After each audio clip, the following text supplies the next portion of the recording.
जय जय रघुवीर समर्थ गणेश शारदा चैव सद्गुरु सज्जनस्तथा आराध्य दैवतं गुह्यं सर्वमे रघुनंदन कृपा कटाक्षाचिये किरणे मोह समुद्राचे आटणे घडे जय त्या श्रीकृष्णे वंदू तया ते श्रीराम जयांचे करिता स्मरण होय सकल विद्यांचे अधिकरण ते वंदूया श्री चरण श्री गुरूंचे जय जय रघुवीर समर्थ धर्मक्षेत्रे कुरुक्षेत्रे समवेतायुयुत्सवः मामकाः पाण्डवाश्चैव किमकुर्वत संजय यत्र योगेश्वर कृष्णो यत्र पार्थो धनुर्धरः तत्र श्रीर्विजयो भूतिर्ध्रुवा नीतिर्मतिर्मम पांडुरंग हरी वासुदेव हरी मनोजवं मारुततुल्यवेगं जितेन्द्रियं बुद्धिमतां वरिष्ठं वातात्मजं वानरयूथमुख्यं श्रीरामदूतं शरणं प्रपद्ये। महारुद्र हनुमान की जय। जय जय रघुवीर समर्थ।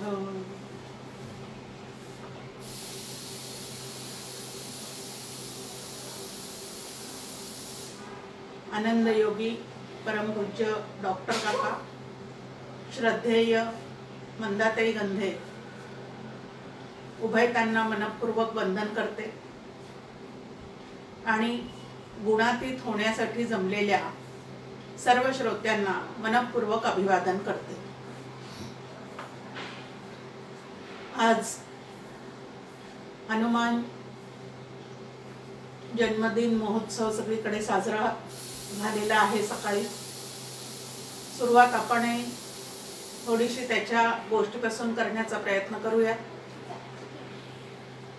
रामायणामध्ये एक प्रसंगाचं वर्णन आलेलं आहे की ज्या वेळेला समुद्र उल्लंघन करून सीतेचा शोध घेण्यासाठी मारुतीराया पलीकडे जात होते, त्यावेळेला 3 त्या ठिकाणी त्यांना राक्षसिनी भेटलेल्या आहेत आणि या 3 राक्षसिनी ज्या आहेत त्या 3 गुणांच्या अभिव्यक्ती व्यक्त करणाऱ्या आहेत असं अध्यात्म रामायणामध्ये आपल्या समोर त्याचं वर्णन येतं। पहिली जी भेटली ती आहे सुरसा, म्हणजे सत्वगुणी वृत्ती असं तिला म्हटलेलं आहे की या सुरसेला जिंकल्याशिवाय भक्ती मार्गामध्ये आपल्याला पुढे जाता येत नाही। आता या सुरसा नावाच्या राक्षसिनीला ठार करून त्या ठिकाणी वर्णन आलेलं आहे की ती सुरसा त्यांना मारुतीरायांना म्हणते की जे काही भक्ष्य समोर येईल त्याला मी संपवल्याशिवाय राहत नाही। तर त्या ठिकाणी भगवान मारुतीरायांनी स्वतःचं 2 सिद्धीचा त्या ठिकाणी उपयोग केलेला आहे। एक स्वतःला खूप मोठं केलेलं आहे आणि दुसरं परत स्वतःला अत्यंत सूक्ष्म पद्धतीने, म्हणजे या 2 अनिमा आणि लघिमा अशा ज्या 2 सिद्धी आहेत त्यांचा उपयोग करून त्या सुरसाच्या तावडीतून त्यांनी स्वतःची सुटका करून घेतली आणि नंतर तिला ठार मारलं। म्हणजे सत्वगुणी जी वृत्ती आहे तिला ओलांडून ते पलीकडे गेलेले आहेत। दुसरी जी राक्षसीन सांगितलेली आहे ती सिंहिणी नावाची राक्षसीन सांगितलेली आहे, जी रजोगुणात्मक वृत्ती असं तिला म्हटलेलं आहे। तीही त्याच पद्धतीने त्यांना धमकावते, भय दाखवण्याचा प्रयत्न करते, पण तिलाही संपवून म्हणजे रजोगुण वृत्तीचाही त्याग करून तिलाही पाठीमागे सारून हनुमंत जे आहेत ते अजून पुढे जातात आणि मग लंकिनी नावाची एक राक्षसिनी त्यांच्या समोर येते. हिला तमोगुणी वृत्ती असं म्हटलेलं आहे आणि हिला एक शाप मिळालेला असतो आणि सांगण्यात आलेलं असतं की जो तुला ओलांडून तुझा पराभव करून लंकेमध्ये प्रवेश करेल त्यावेळेला समजायचं की आता रावणाचा वध जो आहे तो अत्यंत जवळ आलेला आहे. या लंकिनीच्या युद्धानंतर तिच्यामध्ये पूर्ण मतपरिवर्तन हनुमान करून आणतात अशा पद्धतीने त्या ठिकाणी म्हटलेलं आहे. लक्षात आपल्याला एवढंच घ्यायचंय की आज आपल्याला गुणत्रय विभाग योग असा 14वा अध्याय जो अभ्यासायचा आहे त्याच्यामध्ये सुद्धा आपल्या समोर ह्याच प्रकारची मांडणी आहे की 3 गुणांपासून पलीकडे साधक गेल्याशिवाय, 3 गुणांच्या प्रवृत्तीला त्यांनी मागे टाकल्याशिवाय त्याची अंतःकरण वृत्ती पूर्ण आत्माकार किंवा नामाकार होऊन राहू शकत नाही. आणि म्हणून हनुमानाचं स्मरण करायचं आणि सर्व तऱ्हेच्या रजोगुणात्मक, तमोगुणात्मक आणि सत्वगुणात्मक वृत्ती ज्या आहेत त्या आधी व्यवस्थित समजून घ्यायच्या आहेत. त्याचा आपल्या मनावर कसा प्रभाव पडतो, त्याची गती काय आहे हे सगळं या ठिकाणी लक्षात घ्यायचं आहे. आणि त्यानंतर बुद्धिमतां वरिष्ठम असा जो हनुमंत आहे त्याचं स्मरण करून या सर्व वृत्तींना मागे टाकण्याचं बळ जे आहे ते त्याच्याकडनं आपण कमवायचं आहे आणि मग सीतारूपी शांतीला जाऊन आपल्याला भेटायचं आहे. या पद्धतीने अध्यात्म रामायणात त्याचं वर्णन आलेलं आहे. आता गुणत्रय विभाग योग 14वा अध्याय 13व्या अध्यायापासून 80 पदाच्या अनुभवासाठी जे जे आवश्यक आहे ते भगवंत या ठिकाणी तुम्हाला आम्हाला अत्यंत मनापासून सांगत आहेत. आतापर्यंत आपण या 80 पदाच्या अनुभवासाठी कुठल्या कुठल्या अध्यायात कुठली कुठली लक्षणं पाहिलेली आहेत त्याचा थोडासा आढावा की दुसऱ्या अध्यायामध्ये आपल्या समोर स्थितप्रज्ञाची लक्षणे की त्या तत्वाला प्राप्त करून घेतल्यानंतर तो जीवनमुक्त, तो स्थितप्रज्ञ कशा पद्धतीने या जगतामध्ये वागतो किंवा त्याला ओळखावं कसं, यासाठी स्थितप्रज्ञाची लक्षणे जी आहेत ती भगवंतांनी दुसऱ्या अध्यायात आपल्या समोर मांडून दाखवलेली आहेत. त्यानंतर 6व्या अध्यायामध्ये योगाची लक्षणे आपल्या समोर ठेवलेली आहेत की मनापासून मनाला आवरण्याचा अभ्यास करून जीव ब्रह्म ऐक्य योग साधण्यासाठी कशा पद्धतीने ध्यान करावं हे त्या योगाच्या लक्षणामध्ये आपल्या समोर मांडलेलं आहे. 12व्या अध्यायामध्ये भक्ताची लक्षणे सांगून ठेवलेली आहेत. 13व्या अध्यायामध्ये ज्ञानाची लक्षणे सांगून ठेवलेली आहेत आणि या 14व्या अध्यायामध्ये गुणातीताची लक्षणे सांगितलेली आहेत. म्हणजे प्रत्येक अध्यायामध्ये या अध्यात्म विद्येच्या द्वारा, परमात्मा विद्येच्या द्वारा, ब्रह्मविद्येच्या द्वारा भगवंत आपल्याला एक एक पद्धतीने त्या तत्वापर्यंत पोहोचण्यासाठी आपल्याला आपल्यामध्ये काय बदल घडवून आणता येऊ शकतो हे छान पद्धतीने पटवून देत आहेत. पण भगवंतांनी सांगितलं पण आम्ही जोपर्यंत तसं होण्याचा प्रयत्न करणार नाही, म्हणजे डॉक्टर काका सांगतात त्याप्रमाणे ऐकलेल्या ह्या तत्वज्ञानाचा आमच्या आचरणाशी मेळ घालू शकणार नाही, ते आचरणात उतरवू शकणार नाही, तोपर्यंत प्रत्यक्ष जे व्हायला पाहिजे ते आमच्या ठिकाणी होता येणार नाही. आणि म्हणून ही सगळी लक्षणं ऐकताना ती माझ्या ठिकाणी कशी बाणवता येतील, मी कुठं कुठं कमी पडत आहे ह्याचा जो अभ्यास आहे तो साधकांनी करायला शिकलं पाहिजे. सुरुवातीलाच या ठिकाणी अध्यात्मशास्त्र हे सर्वश्रेष्ठ आहे असं परत एकदा भगवंत या ठिकाणी आपल्या समोर मांडणी करतायत. 13व्या अध्यायामध्ये क्षेत्र क्षेत्रज्ञ योग पाहत असताना क्षेत्राचे किती घटक आहेत म्हणजे तुमचं आमचं जे शरीर बनलेलं आहे त्याचे किती घटक आहेत ते 36 घटक आपण पाहिलेले आहेत. त्या घटकांना जो जाणतो तो क्षेत्रज्ञ, हेही आपण पाहिलेलं आहे. नंतर क्षेत्रज्ञानी या घटकांनी बनलेल्या प्रकृतीचा म्हणजे शरीराचा साधन म्हणून उपयोग करायचा आहे, पण ते शरीर म्हणजे मी आहे असा जीवभाव निर्माण करून तादात्म्य ठेवून मात्र त्या क्षेत्राशी वागायचं नाही, हे आपण ऐकलं. आता हे क्षेत्र म्हणजेच प्रकृती, या प्रकृतीचंही अजून काही कार्य असतं. ते कार्य म्हणजे तिचे 3 गुण. मूळ मायेनंतर गुणमाया आपल्या समोर मांडणी ठेवलेली आहे की आधी मूळ माया, मग गुणमाया, मग जड माया, मग 5 महाभूते आणि मग अष्टधा प्रकृती यांनी युक्त असणारा जीवात्मा. मग आता प्रकृतीचं वर्णन ऐकलं. आता प्रकृतीचं कार्य म्हणजे 3 गुण. आपल्या प्रत्येक जीवाच्या स्वभावामध्ये हे जे 3 गुण आहेत ते असतातच असतात. या 3 गुणांनीच तुमचा आमचा स्वभाव बनलेला असतो.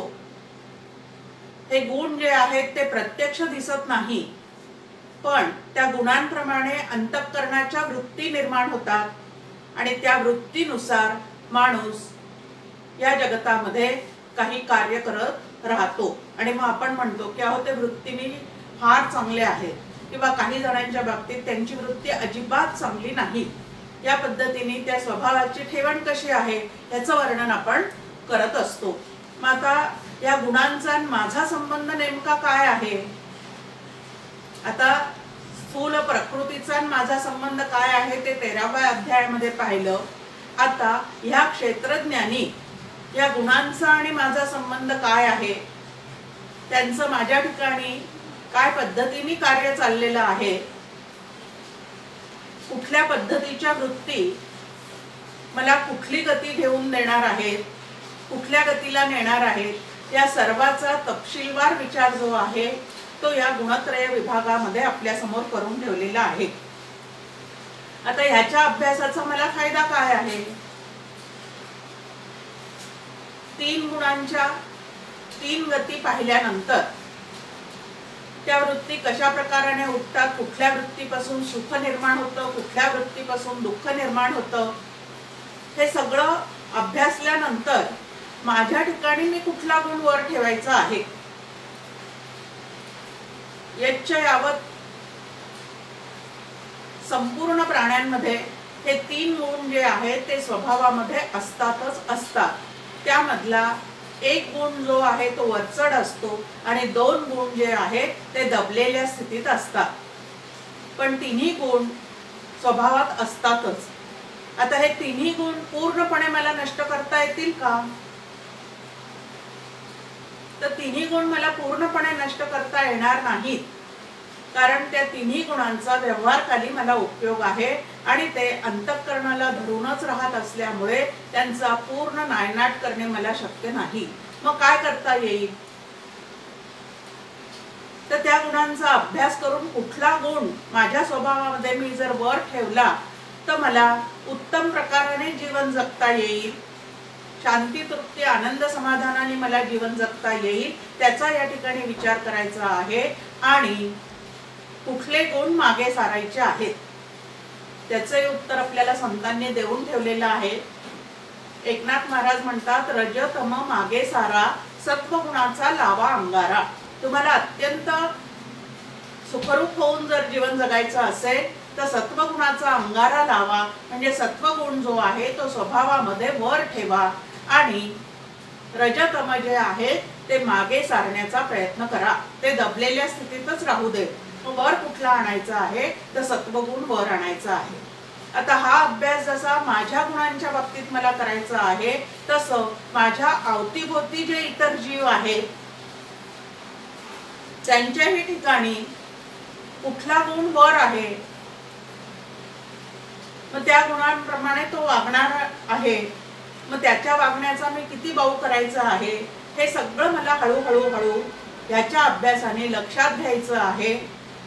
आणि माझं जीवन आहे त्या परिस्थितीमध्ये आनंदाने कसं घालवता येईल त्याचा या ठिकाणी आपल्याला अभ्यास करायचा आहे। या गुणांचा अभ्यास केल्यानंतर आपण पाहतो की कुटुंब म्हणले की 4 व्यक्ती एकत्र असतातच, समाज म्हणला की 4 प्रकारचे कुटुंब एकत्र आलेले असतातच, आणि जितक्या व्यक्ती तितक्या प्रकृती, तितक्या त्यांच्या विविध तऱ्हेच्या वृत्ती। स्वभाव जसा माझा त्रिगुणात्मक आहे तसं हे संपूर्ण जग सुद्धा त्रिगुणात्मकच आहे।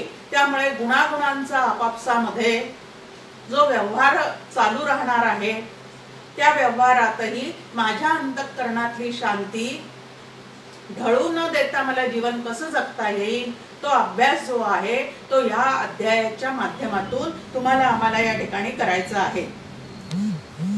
त्या कुटुंबामध्ये प्रत्येक वृत्तीचे माणसं जे आहेत ते आपल्या अवतीभोवती राहणारच आहे। एखादा त्यातल्या कडक स्वभावाचा असणार आहे, अनावर संताप हा त्यांच्या स्वभावाचा स्थायी भाव असणार आहे।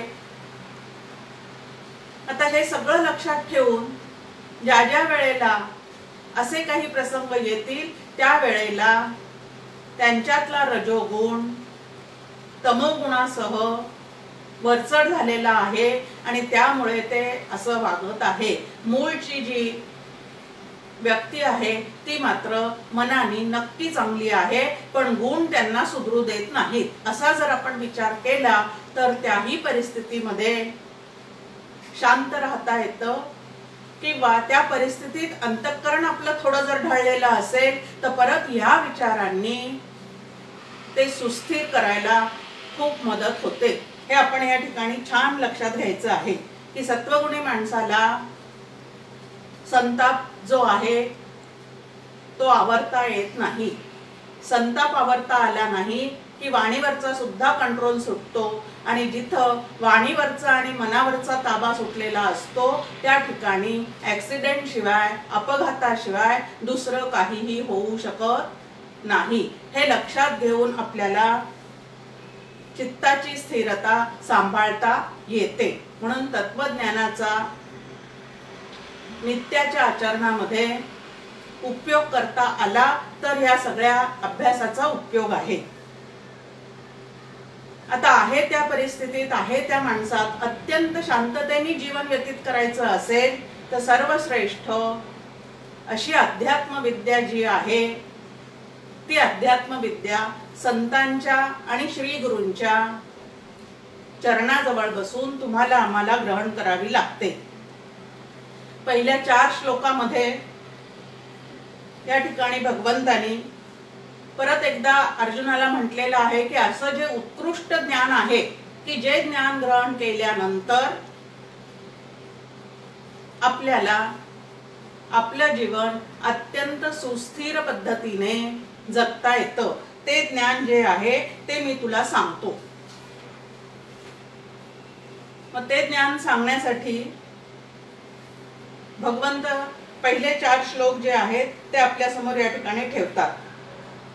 त्यामध्ये आवर्जून सांगतायत की ह्या ज्ञानाचं ग्रहण करून आणि आचरणात आणून अनेक ऋषीमुनी जे आहेत त्यांनी परमसिद्धी म्हणजे जीव ब्रह्म ऐक्य सिद्धी जी आहे ती प्राप्त करून घेतलेली आहे।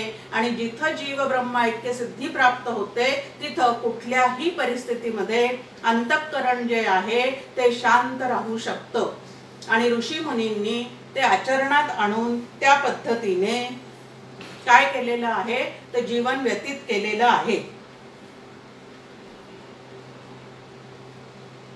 जे हे ज्ञान प्राप्त करून घेतात ते नंतर उत्पत्ती आणि लय म्हणजे ज्या वेळेला सृष्टीची उत्पत्ती होते आणि प्रलय होतो त्याही वेळेला ज्यांनी हे ज्ञान प्राप्त करून घेतलेलं आहे असे जे कोणी महात्मे आहेत ते परत उत्पन्न होत नाही, आणि उत्पन्नच न झाल्यामुळे लयाकडे जाण्याचा प्रश्नही येत नाही। म्हणजेच जन्म मृत्यूच्या फेऱ्यामधून ते पूर्णपणे सुटलेले असतात असं या ठिकाणी भगवंत त्यांच्या विषयीचं वर्णन करतात। नंतर भगवंतांनी एक छान मांडणी या ठिकाणी केलेली आहे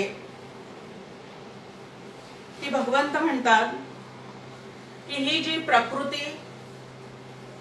प्रकृतीच्या आतमध्ये असणारं जे चैतन्य आणि त्यातून निर्माण झालेला जो जीवात्मा, जो माझाच अंश आहे, त्यांचं आपापसातलं नातं काय आहे हे सांगताना भगवंत म्हणतात की मृत्यू समयी जे अव्यक्त दशेत जाऊन पडलेले असतात असे जे जीवात्मे आहेत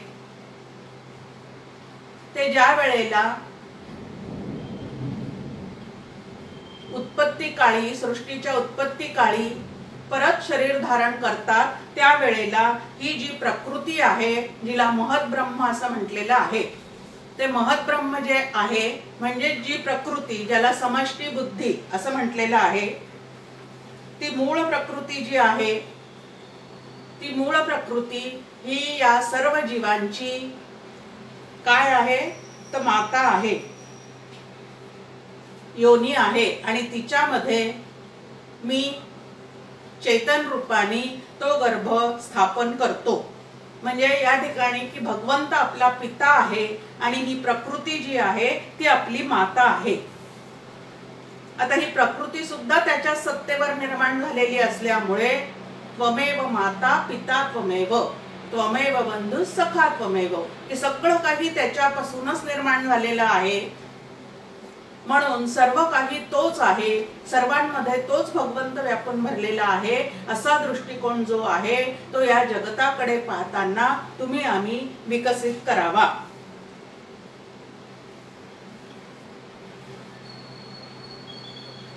कशासाठी हे समजून घ्यायचं आहे तर आपल्या शाश्वत कल्याणासाठी. हे आता सारखं भगवंत इथं आपल्याला समजून सांगतायत की हे शास्त्र समजून घेऊन त्याचे सतत जो मनन करतो त्याला शाश्वत कल्याणाचा काय होतो तर लाभ होतो.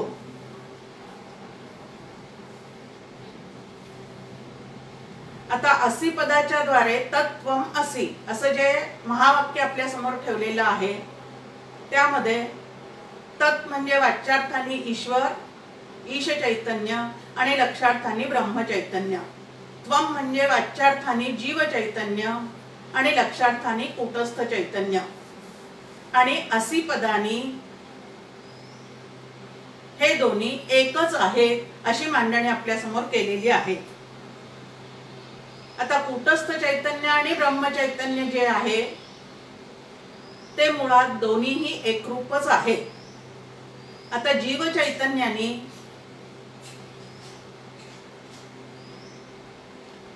ब्रह्म चैतन्याशी पूर्ण एकरूप होऊन राहायचं असेल तर ब्रह्म चैतन्य जसं गुणातीत आहे तसं ह्यानी हळूहळू गुणातीत व्हायला शिकलं पाहिजे, आणि म्हणून ह्या पद्धतीचा अभ्यास आपल्या समोर आहे. तू गुणत्रयाते अव्हेरी मी माझे हे न करी, एक आत्मसुखाते अंतरी मी संबझणे. की या तीन गुणांनी निर्माण होणाऱ्या ज्या वृत्ती आहेत त्या वृत्तींशी ज्या वेळेला तू तादात्म्य ठेवणार नाहीस त्यावेळेला तुला आतमध्ये आत्मसुखाचा नक्की अनुभव येईल. आता सामान्य माणूस जो आहे तो गुणांशी तादात्म्य पावलेला असतो. म्हणजे मी यू आहे, मी त्यू आहे, माझा स्वभाव लहानपणापासून असाच आहे, तो मरेपर्यंत तसाच राहणार आहे, ह्या पद्धतीने त्या तीन गुणांनी बनलेल्या स्वभावामध्ये आसक्त होऊन राहतो. आणि गुणातीत झालेला साधक जे आहेत ते या गुणांना बाधित करून जगण्याचा प्रयत्न करतात, आणि सिद्ध जे आहेत ते निर्गुण तत्वाशी एकरूप झालेले असल्यामुळे आपण मूळचे गुणातीतच आहोत असं त्यांनी पूर्णपणे लक्षात घेतलेलं असतं.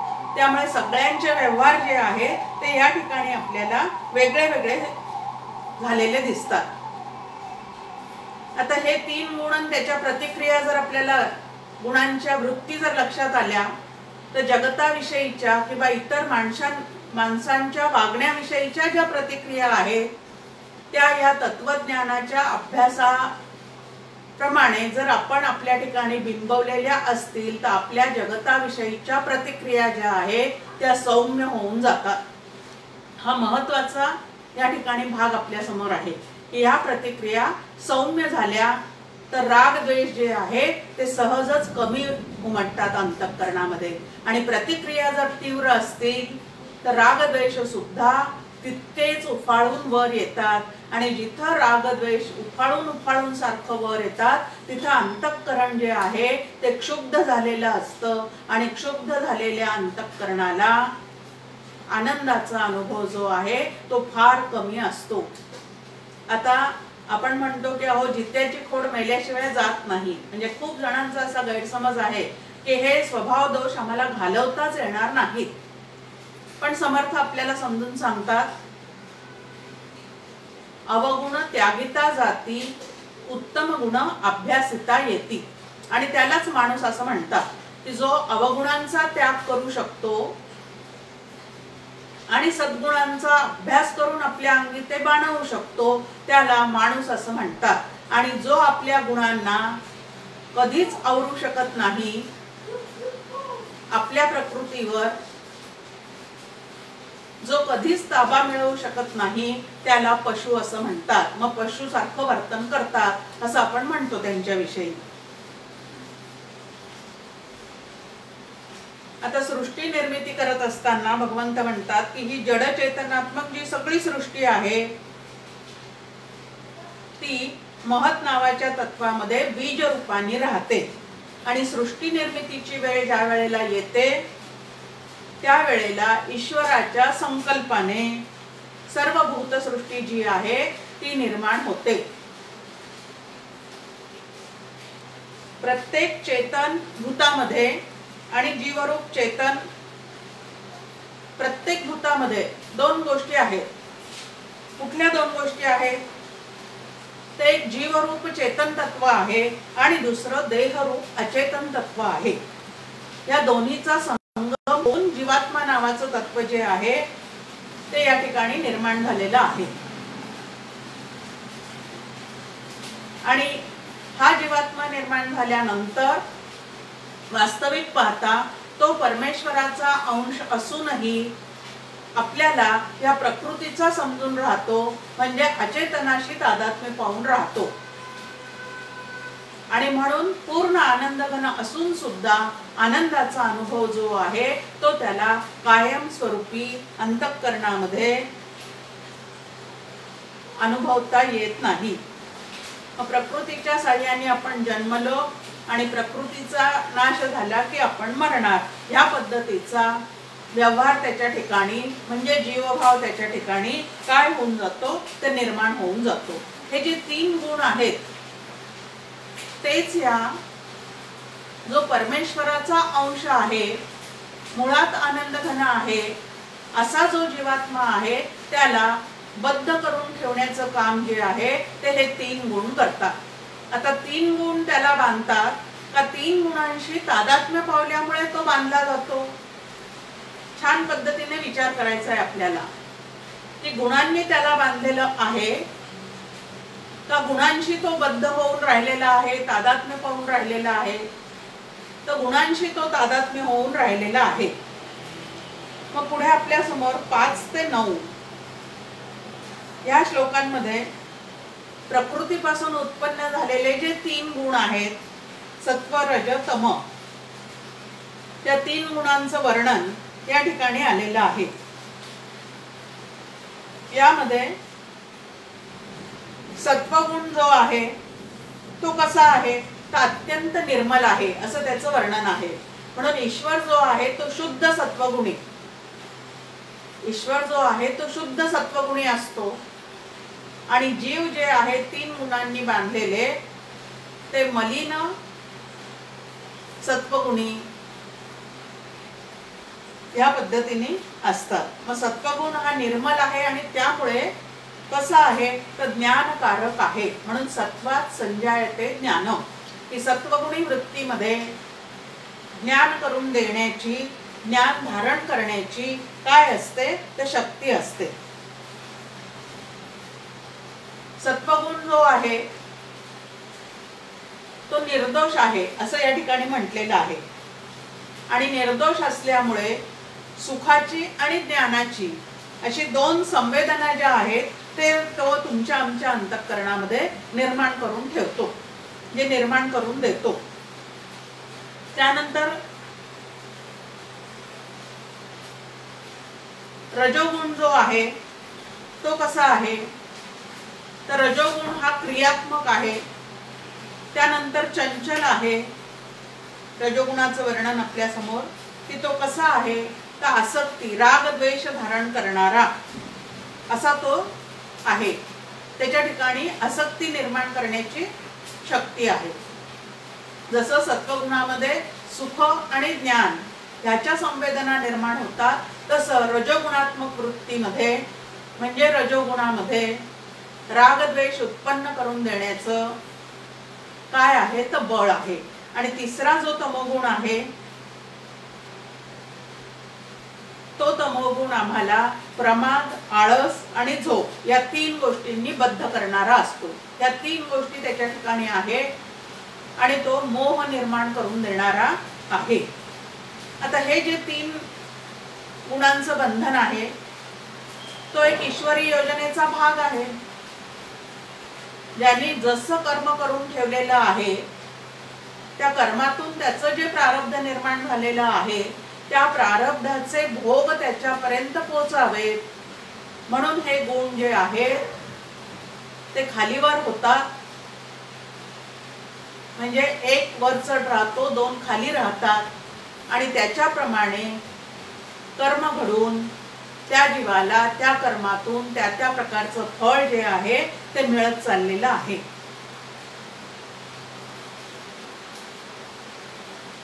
आता हे तीन गुण कुठल्याच जीवाला चुकलेले नाही. संत जे आहेत त्यांचा सत्वगुण वरचढ असतो, प्रापंचिक माणसांचा रजोगुण वरचढ असतो आणि जे समाजकंटक आहेत त्यांचा तमोगुण प्रभावकारी असतो. त्यांच्या स्वभावामध्ये तमोगुण जो आहे तो वरचढ असतो. बरं, या तिन्ही गुणांची व्यवस्था भगवंताची आहे आणि तिन्ही गुणांची या जगतामध्ये आवश्यकता सुद्धा आहे. मग आता ईश्वरी नियोजनानुसार ते सगळं आहे असं जर आपण लक्षात घेतलं, जग जगापरी चाले ते ईश्वर सूत्रे बांधिले ते हाती घेतले ऐसे न होवावे. म्हणून साधकाने काय करायचं आहे तर स्वतःच्या ठिकाणच्या गुणांचा त्याला बंदोबस्त जरूर करता येणार आहे. तो वास्तविक पाहता जीवात्मा या गुणांचा स्वामी आहे, पण सद्यस्थितीमध्ये मात्र तुम्ही आम्ही या गुणांचे गुलाम बनून होऊन राहिलेलो आहोत. मग आता या गुलाम जे काय आपण बनून राहिलो त्याचा त्याग करायचा आहे आणि ह्या प्रकृतीवर, प्रकृतीच्या कार्यावर आपल्याला विजय मिळवायचा आहे. स्वामी विवेकानंद म्हणतात, प्रकृतीवर जो विजय मिळवतो तो खरा पुरुषार्थ साधतो. म्हणजे या गुणांच्या पलीकडे जाऊन जो जीवन जगण्याचा प्रयत्न करतो. आता गुणांचा उपयोग करून घ्यायचा आहे, पण त्या गुणांनी स्वतःला अडकवून ठेवायचं नाही, बांधून ठेवायचं नाही. ही कला, हा अभ्यास करून आपल्याला आत्मसात करता येते. आता सत्वगुणांच्या प्रभावाखाली बुद्धी जी आहे ती निर्दोष राहते, स्वच्छ राहते आणि म्हणून त्या ठिकाणी विवेकाची जागृती होते, समाधान टिकते. हा सत्वगुणी वृत्तीचा खूप मोठा फायदा आहे. पण अडचण कुठे आहे तर सत्वगुणी माणसाला मी सुखी आहे आणि मी ज्ञानी आहे या दोन वृत्ती ज्या आहेत सत्वगुणातून निर्माण होणाऱ्या त्याच त्याला बांधून ठेवतात. आणि मी सुखी आहे हे सुखी पण माझं कायमचं राहावं आणि ज्ञानी म्हणून मला जगतामध्ये मान मिळावा असं जे त्याला वाटतं तो आसक्तीचा परिणाम आहे. आणि हीच सुखाची आणि ज्ञानी म्हणून याची जी अपेक्षा आहे तीच त्याला या गुणामध्ये बांधून ठेवते. आणि म्हणून आपल्या समोर आहे की तमोगुण ही लोखंडाची बेडी आहे, रजोगुण ही चांदीची बेडी आहे आणि सत्वगुण जी आहे ती सोन्याची बेडी आहे. शेवटी सत्वगुणाला सुद्धा बेडीच म्हटलेलं आहे. पण आधी रजतमाच्या विळख्यातून सुटायचं आहे, सत्वगुण आधी वर ठेवायचा आहे आणि नंतर सत्वगुणी वृत्तीला ओलांडून सुद्धा म्हणजे अंतःकरणाच्या सगळ्या वृत्तींना ओलांडून परमात्म्यापर्यंत तुम्हाला आम्हाला पोचायचं आहे. पुढच्या श्लोकांमध्ये म्हणजे 10 ते 13 या श्लोकांमध्ये आपल्या समोर मांडणी आहे की एक गुण दुसऱ्या गुणाला दाबून वर राहतो. सत्व रज तम आपल्या स्वभावामध्ये आपण त्याचा अनुभव घेऊ शकतो. आता 7-8 दिवस 9 दिवस रामनवमीचे सतत प्रवचन कीर्तन ऐकल्यानंतर आपली सत्वगुणी वृत्ती जी आहे ती वर येते. विशेषतः सकाळी सकाळी सत्वगुणी वृत्ती सगळ्यांच्या चित्तामधली वर आलेली असते. दुपारनंतर रजोगुण जो आहे तो बळावलेला असतो. त्यानंतर झोप आळस येतो त्यावेळेला तमोगुण आपल्या ठिकाणचा बळावलेला असतो. याप्रमाणे तिन्ही गुणांचा अनुभव आपल्यामध्ये आपल्याला सतत येत राहतो. त्यामध्ये एक वरचढ असतो आणि 2 गुण जे आहेत ते दबलेले असतात. आता ते गुण आणि त्यांच्या प्रवृत्ती कशा आहेत तर सत्वगुण जे आहे इथं भगवंत म्हणतात की रजोगुण आणि तमोगुण यांचा पराभव करून सत्वगुण जो आहे तो वर चढतो. हे वर्णन वाचलं की आठवण येते आपल्याला तुकाराम महाराजांच्या शब्दांची. रात्रंदिन आम्हा युद्धाचा प्रसंग. आपल्यातले रजतम मागे सारून साधकाला सत्वगुण वर ठेवण्यासाठी खूप मोठं युद्ध आतल्या आत करावं लागतं. आणि त्या युद्धामध्ये जो जिंकतो तो जीव ब्रह्म ऐक्येपर्यंत पोचतो, जीव ब्रह्म ऐक्यापर्यंत पोचतो. आणि इथं जो ढेपाळतो तो मात्र पुढे प्रगती करू शकत नाही. त्यानंतर सत्वगुण आणि तमोगुण ह्यांना मागे सारून रजोगुण बळावतो आणि पराभव कोणाचा करतो तर सत्व रजाचा पराभव करून तमोगुण जो आहे तो तुमच्या आमच्या देहामध्ये काय करतो तो वर वाढतो. रजोगुण तमोगुण वर वाढला की 3 आपण पाहिल्या की झोप आळस आणि प्रमाद ह्या पद्धतीचं वृत्ती ज्या आहेत त्या आतमध्ये उत्पन्न होत राहतात. रजोगुण वाढला की लोभ प्रवृत्ती, काम प्रवृत्ती, राग द्वेष हे चित्तामध्ये वाढत राहतात. आणि सत्वगुण जर वाढला तर अंतःकरण प्रकाशमय होतं. म्हणजे सत्य काय असत्य काय नित्य काय अनित्य काय चांगलं काय वाईट काय या सगळ्या गोष्टींचा प्रकाश म्हणजे विचार आतमध्ये त्याच्या फाकत राहतो. आता सत्वगुणाची 2 रूपे आपल्या समोर इथे ठेवलेली आहेत की जर स्वभावामध्ये सत्वगुण वरचढ झालेला असेल तर त्याची 2 रूपं कुठलेली आहेत. या तिन्ही गुणांच्या 2 रूपांना समर्थांनी पण एक छान नाव दिलेलं आहे, एक शुद्ध आणि एक शबल. की शुद्ध सत्वगुण काय करतो आणि शबल सत्वगुण काय करतो.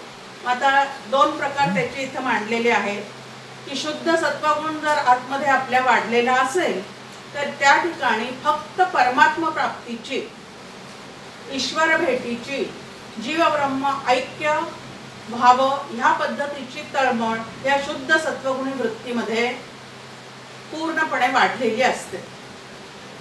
आणि जर हा सत्वगुण शबल असेल म्हणजे मलिन सत्वगुण असेल तो तर त्यामध्ये सांसारिक भोग भोगावे. अर्थात सत्वगुणी माणसं जे असतात त्यांचा एक स्वभाव असतो की न्याय नीतीने जे मिळवता येईल ते मिळवावं, पण संसारातले भोग जे आहेत ते भोगावेत, कोणाला त्रास न देता. मिळवावेत आणि भोगावेत. संग्रहाचा उद्देश असतो एक घर पुरेसं पडत नाही, अजून एक घर घ्यावं. आवश्यकतेपेक्षा जास्ती संग्रह करण्याकडे मलिन सत्वगुण झाला ही प्रवृत्ती वाढते. कारण त्यात सुख वाटतं आणि सुख ज्या ठिकाणी वाटतं त्या ठिकाणी सुखी व्हावं. मग त्या सुखी होण्यासाठी या गोष्टी लागतात. असं लक्षात घेतलं की सुखरूप तत्वाकडचं लक्ष जे आहे ते त्या ठिकाणी उडून चाललेलं असतं. मग या मलिन सत्वगुणाच्या जोडीला थोडासा रजोगुणही त्या ठिकाणी असतो आणि म्हणून या दोन्हीचं कार्य म्हणून कोणाच्या अध्यात नाही मध्यात नाही न्यायनीतीने सगळं मिळवलेलं चाललेलं असून सुद्धा परमात्म्याकडची ओढ नसते. ज्ञान करून घेण्याची जरी ओढ असली तरी या संसारातल्याच गोष्टींचं ज्ञान करून घ्यावं. ज्ञानाच्या अनेक शाखा आपल्याला या दृश्य जगतामध्ये दिसतात. मग त्या प्रकारचं ज्ञान करून घ्यावं. चंद्रावर काय चाललेलं आहे, मंगळावर काय चाललेलं आहे, ह्या पद्धतीने. आता बुद्धी त्या ठिकाणी सुद्धा ज्ञान मिळवण्याचीच खटपट करते, पण मलिन सत्व असल्यामुळे परमात्म्याचं ज्ञान करून घ्यावं अशी वृत्ती कमी आहे, पण जगातलं ज्ञान करून घ्यावं अशी मात्र त्या ठिकाणी काय आहे तर वृत्ती जास्ती आहे. आता रजोगुण जर बळावलेला असेल आणि सत्वतम मागे सारलेले असतील तर त्याच्यामध्ये काय आहे रजोगुणामध्ये. सुरुवातीलाच आपण पाहिलं की रजोगुण हा आसक्ती निर्माण करणारा, रागद्वेष निर्माण करणारा म्हणून प्रसिद्ध आहे. काम एष क्रोध एष रजोगुण समुद्भवा असं उत्तर भगवंतांनी देऊन ठेवलेलं आहे. हे काम क्रोध कुठून येतात तर रजोगुणी वृत्तीच्या ठिकाणी ती जिथं बळावलेली आहे तिथं ह्या गोष्टी ज्या आहेत त्या जास्ती असतात. आता हे नुसतंच ऐकायचं नाही तर ज्या वेळेला माझ्या स्वभावात या गोष्टी जास्ती दिसतात तेव्हा माझा रजोगुण बळावलेला आहे आणि रजोगुण जो आहे तो मला पूर्ण सुख शांती समाधान माझ्या जीवनात नांदावं असं वाटत असेल तर मला रजोगुण वाढता ठेवून चालणार नाही, तर त्याला मागे दाबावं लागेल. हे साधकांनी लक्षात ठेवलंच पाहिजे. मग या रजोगुणाचा स्वभाव कसा आहे तर ज्या काही आपल्याला प्राप्त झालेल्या प्रारब्धानी प्राप्त झालेल्या वस्तू आहेत, व्यक्ती आहे, पदार्थ आहे, परिस्थिती आहे, जीवनात घडणाऱ्या घटना आहेत इत्यादी ज्या आहेत त्या जर अनुकूल असतील तर हे सगळं असंच अनुकूल सातत्याने राहावं आणि मी सुखी राहावं, सुखी असावं. ह्या सगळे व्यक्ती माझ्या अनुशासनाखाली असाव्यात, माझ्या आज्ञेत असाव्यात असं मी आणि माझेचा खूप मोठा बडेजाव जो आहे तो या रजोगुणाच्या ठिकाणी असतो. जे प्रारब्धाने मिळालेलं आहे त्याच्यापेक्षा सुद्धा अधिक मिळावं आणि मग त्या अधिक मिळवण्यासाठी सतत तो कार्यतत्पर कर्ममग्न ह्या पद्धतीने राहत असतो. आणि हे सगळं मी मिळवलेलं आहे, माझ्या बुद्धीने मिळवलेलं आहे ह्या पद्धतीच्या विचारांनी तो त्यामध्ये अडकून पडतो. त्यालाच आसक्ती असं म्हटलेलं आहे. आणि हा रजोगुण जो आहे तो कर्माच्या आसक्तीने तुम्हाला आम्हाला बांधून ठेवतो.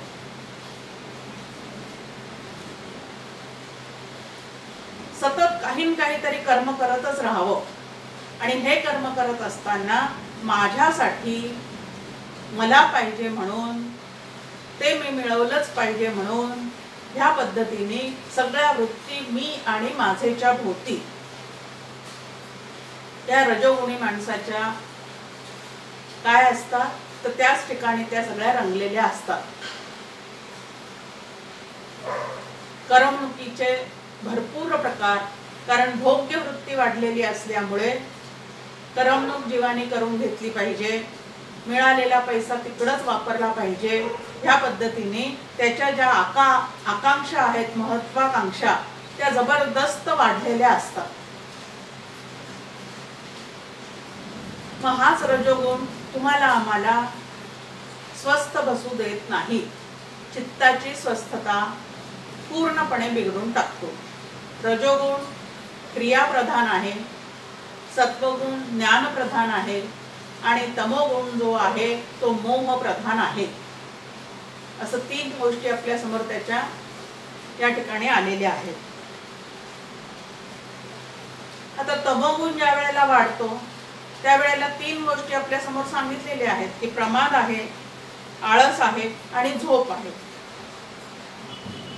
आता प्रमाद वाढतो म्हणजे नेमकं काय होतं, तर करण्यास जे योग्य आहे ते काम न करणे इकडे याची प्रवृत्ती असते. 2 पद्धतीने इथं मांडणी केलेली आहे आपल्या समोर की न करण्यालायक काम करत राहणे आणि जे करण्यास योग्य आहे त्याची चालढकल करणे, न करणे त्याला प्रमाद असं म्हटलेलं आहे. निषिद्ध कर्म करण्याकडची ओढ चित्ताची या ठिकाणी वाढलेली असते. संतांनी असं सांगितलं का, मग ते मुळीच नाही करायचं. घरातल्या वडीलधाऱ्या माणसांनी असं सांगितलेलं आहे का, मग ते मुळीच नाही करायचं. या पद्धतीने सगळ्यांचं म्हणणं डावलून जे करायला नाही सांगितलेलं आहे तेच करण्याकडचा कल जो आहे तो या प्रमादशील तमोगुणामुळे वाढलेल्या स्वभावामध्ये दिसून येतो. आता करण्यालायक काम न करणे, पैसा तिन्ही सत्वगुणी, रजोगुणी, तमोगुणी या तिन्ही माणसांना पैसा मिळालेला असतोच प्रारब्धाप्रमाणे. सत्वगुणी माणूस जो आहे तो पैशाचा विनियोग जो आहे तो कशा पद्धतीने करतो, तर देवाचे उत्सव करावेत, काही तीर्थयात्रा कराव्यात, सत्पात्री काहीतरी दान करावं, आवर्जून अन्नदान करण्याचा प्रयत्न करावा, कुळकुळाचार व्यवस्थित करावे, ह्या पद्धतीने त्या पैशाचा तो विनियोग करतो. रजोगुणी माणूस जो आहे तो आहे त्या संपत्तीत अजून भर पडावी म्हणून या मिळालेल्या संपत्तीचा उपयोग करण्याचा प्रयत्न करतो. नाटक सिनेमाला जाईल, एक घर आपल्याला राहायला आहे पण तेवढं आपल्याला पुरत नाही, मग अजून एक फार्म हाऊस तरी पाहिजे, अजून एक सेकंड होम तरी पाहिजे, सहलीसाठी जाईल. सत्वगुणी माणूस तीर्थयात्रा करायला जाईल, रजोगुणी माणूस सहलीसाठी बाहेर जाईल आणि तमोगुणी माणूस जो आहे तो या पैशाच्या जोरावर घातपात करण्यासाठी बाहेर पडेल. पैसा तिघांजवळ आहे पण आतमध्ये जशा वृत्ती त्याप्रमाणे त्याचा बाहेर विनियोग, ह्या पद्धतीने हे सगळं चाललेलं असतं. मग व्यर्थ खर्च करण्यामध्ये तमोगुणी माणसं जे आहेत ते व्यर्थ खर्च करण्यामध्ये आपला पैसा काय करत असतात, लावत असतात, व्यसनाधीन होतात. त्यातच त्यांना आनंद आहे असं वाटतं, पण तो त्यातून मिळणारा आनंद जो आहे तो विकृत आनंद आहे. तंबाखू तरी पाहिजे, सिगारेट तरी पाहिजे, मद्यप्राशन तरी पाहिजे, ह्या पद्धतीने मिळालेला पैसा जो आहे तो ह्या पद्धतीने खर्च करतात. स्त्रियाही करते करमणुकीसाठी तर वेगळ्या पद्धतीने करते. आता सत्वगुणी माणसं मिळालेला वेळ जो आहे तो सत्कारणी लावण्याचा प्रयत्न करतील, रजोगुणी माणसं मिळालेला वेळ करमणुकीत घालवण्याचा प्रयत्न करतात आणि तमोगुणी माणसं जे आहे ते व्यर्थ क्रिया करण्यात, म्हणजे जुगार खेळणं आहे, पत्ते खेळणं आहे, पशुपक्ष्यांना आपल्या करमणुकीसाठी त्रास देणं आहे, त्यानंतर काहीच कारण नसताना उगीच चांगली लावलेली झाडं झुडपं तोडून टाकणं आहे.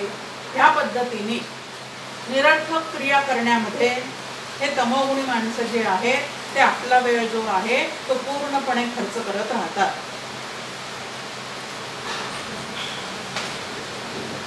दुसरं सांगितलेलं आहे आळस.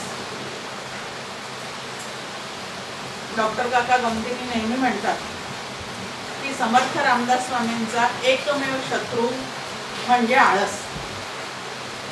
त्यांच्या जवळपास सुद्धा कधी तो आळस फिरकू शकणार नाही. आता या आळसामुळे काय प्रकार आहे या आळसाचा? एक प्रकार आहे झोपून राहणे, रिकामे बसून राहणे. आपल्याला कोणी काही काम सांगितलेलं असेल तर त्याची चालढकल करत राहणे, आज करायचं ते उद्यावर ढकलायचं, या पद्धतीने. आता दुसरी एक झोप आपल्या समोर आहे. आता जेवण वगैरे आपलं झालेलं असेल,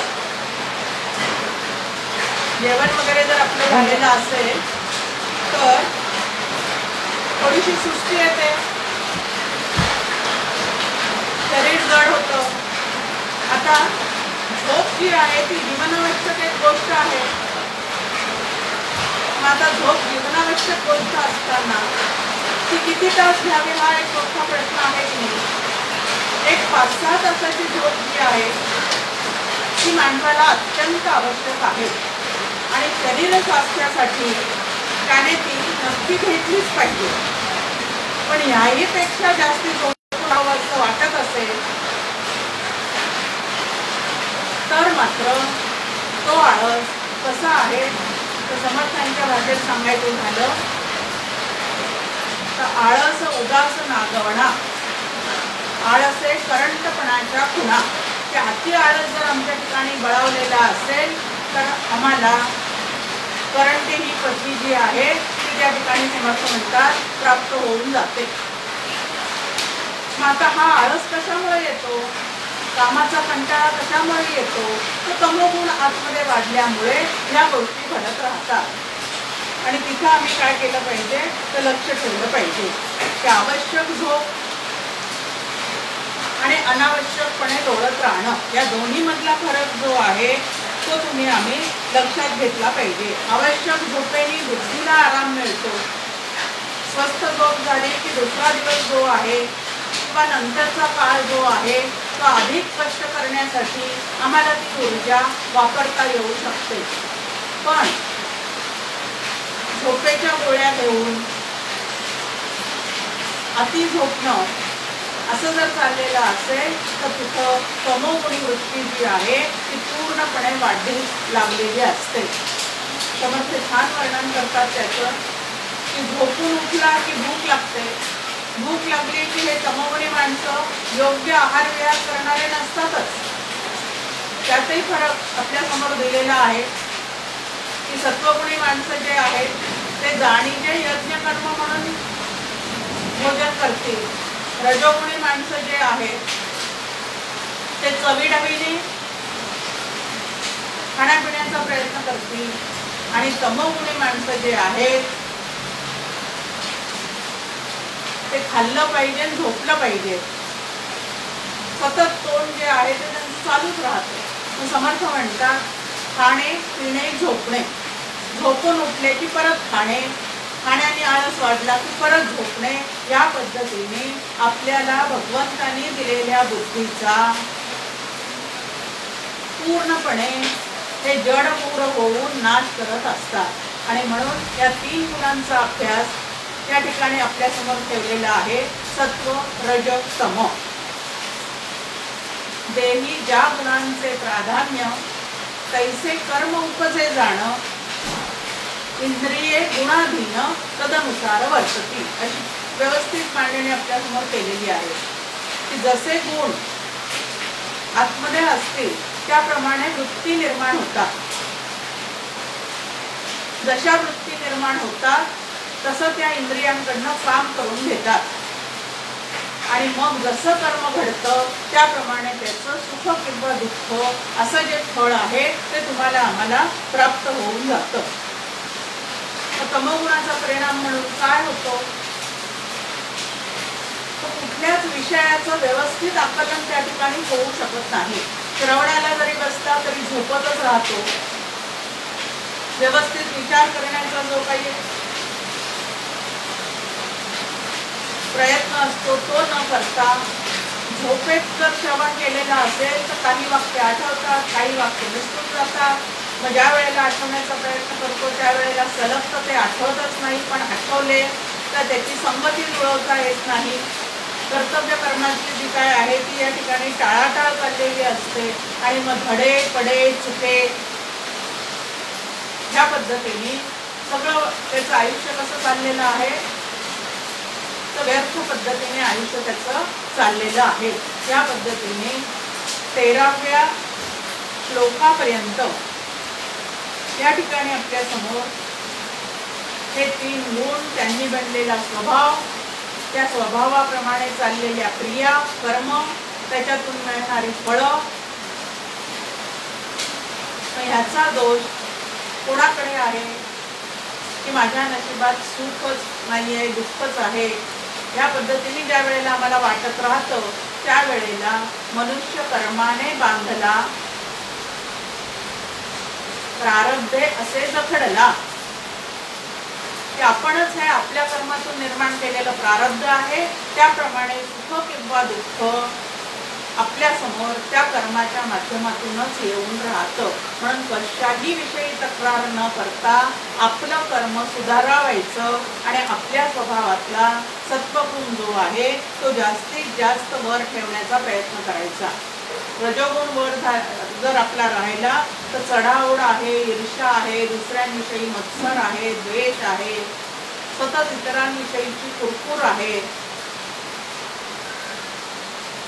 या पद्धतीने आपल्या स्वभावाचं निरीक्षण करायचं, त्या 3 गुणांचा अभ्यास करायचा आणि माझ्यातला कुठला गुण मला काय पद्धतीने वर ठेवता येईल याचा या ठिकाणी विचार जो आहे तो भगवंत आपल्याला पुढे अजून सांगणार आहे की कोणत्या गुणाच्या प्रभावाखाली आले असता कोणती गती आपल्याला मिळणार आहे।